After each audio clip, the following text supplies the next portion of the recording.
constructive way.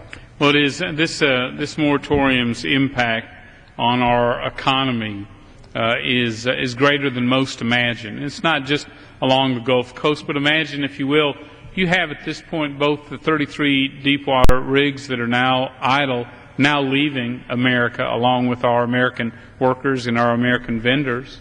But in the shallow waters, which has even a more sterling record of a safe, secure exploration, which now is also idle because the Interior Department is not providing permitting in any timely fashion at all.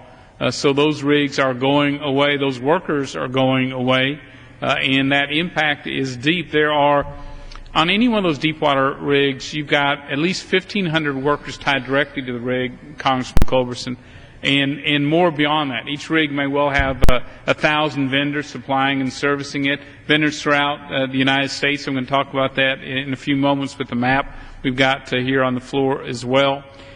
These companies are not the big companies. These are family-owned businesses, small, medium-sized businesses. They're already starting to lay off workers. They're already redeploying, as I think Halliburton and Schlumberger, or Halliburton Baker Hughes said they've already been forced to relocate some 4,000 jobs. And offshore energy development impacts at least 170,000 jobs, all of which are at risk with this moratorium. And as small businesses have told us, who said, I've already laid off 20% of my workforce. Next week I lay off 50% of my workforce. What small business in America, what industry, can hope to survive without 6 months of its revenue? That's a key point. The answer is none.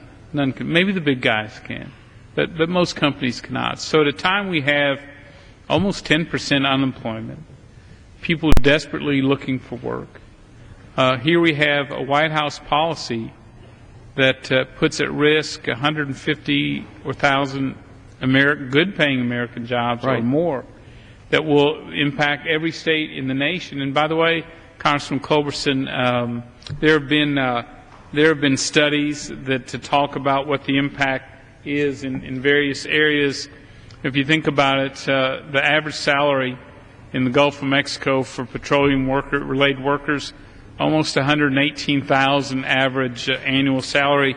Some of those are roughnecks, those who may not even have a high school education, who are getting $70,000, $80,000 salaries. It's a tough job. It's hard work. But it not only produces fuel to drive America's prosperity, but it gives them an opportunity to raise their family, to live the American dream, to put their kids through college, to own their own home. Those jobs are now at risk, and who's fighting for them? It seems to me the White House, so far, and I hope it changes, has a deaf ear to these American workers. These are U.S. energy workers.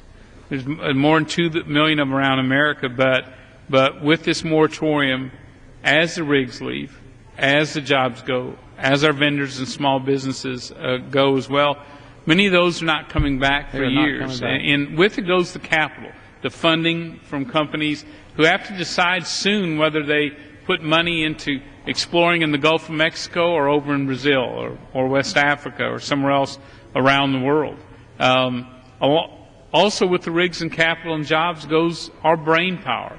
We worry about a brain drain of America's best and brightest energy research and workers who will go, and then ultimately when that leaves, the energy headquarters leaves as well, which in many communities along the Gulf of Mexico make up such a big part, good-paying part of our economy. So this moratorium, the refusal to allow permits, the sort of the tin ear on allowing these safe wells to go back to work is have a devastating impact. I've invited, and I know you support this, I've invited President Obama to come to Houston, Texas, to meet with our energy workers, those whose jobs have been lost or at risk.